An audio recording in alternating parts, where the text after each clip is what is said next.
Bu ogohlantirish videosi, aziz do'stlar, xabaringlar bor. Hozirda 937-sonli qonun ijrosi yuzasidan respublikamiz bo'ylab xatlov bo'lyapti va mana shu jarayonda bir nechta uddaburonlar paydo bo'lgan. Ularning birinchisi sizga yer taklif qiladi. Ya'ni mana bu yerni sotib oling, biz sizga qonun ijrosi bo'yicha mahallaga xatlov kelganda hujjatini qildirib beramiz deydi.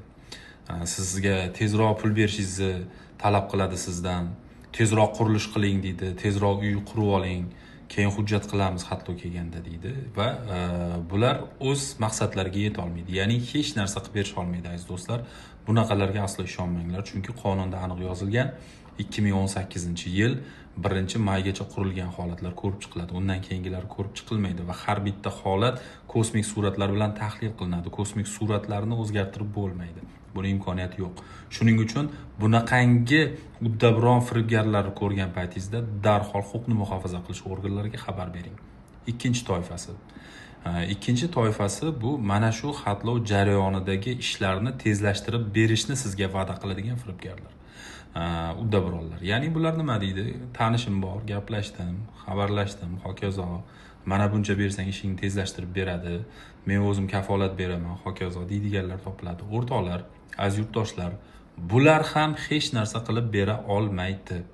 Nega? Chunki 20 ga yaqin davlat idoralari har bitta holat bo'yicha xulosa beradi.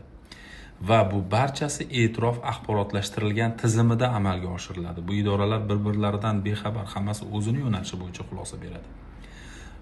Buncha idora bilan kelishib bo'lmaydi, agar o'sha odam kim bo'lgan taqdirda ham. Va albatta agar bu baribir 2018-yildan keyin qurilgan holat bo'ladigan bo'lsa, e'tirof etilmaydi. Chunki yana o'sha kosmik suratlar degan masalaga qaytib kelamiz. Bunaqangi firibgarlar nima qilishi mumkin? Ya'ni ikkinchi sanab o'tayotganlarimiz, bular faqatgina sizdan o'sha ma'lum miqdorda qanaqadir pulni olib, uni o'sha saqlab turib, sizni mulkingiz haqiqatdan o'zini yo'li bilan e'tirof etilib ketsa, mana shuni men e'tirof ettirib berdim, yordam berdim, hokazo deb iddao qilishi mumkin xolos. Boshqachasiga bu jarayonlarga aralasha olmaydi. Shuning uchun aziz yurtdoshlar, barchalardan iltimos qilamiz. Bunaqangi uddaburonlarni tuzog'iga tushmang. Hushyor bo'ling, ogoh bo'ling. Shunaqalar uchragan paytda tezlik bilan, tezkorlik bilan huquqni muhofaza qilish organlariga xabar beringlar. Qonunni to'g'ri, adolatli ijrosi sizga ham, bizga ham, barchamizga bog'liq. E'tiboringlar uchun rahmat, salomat bo'linglar.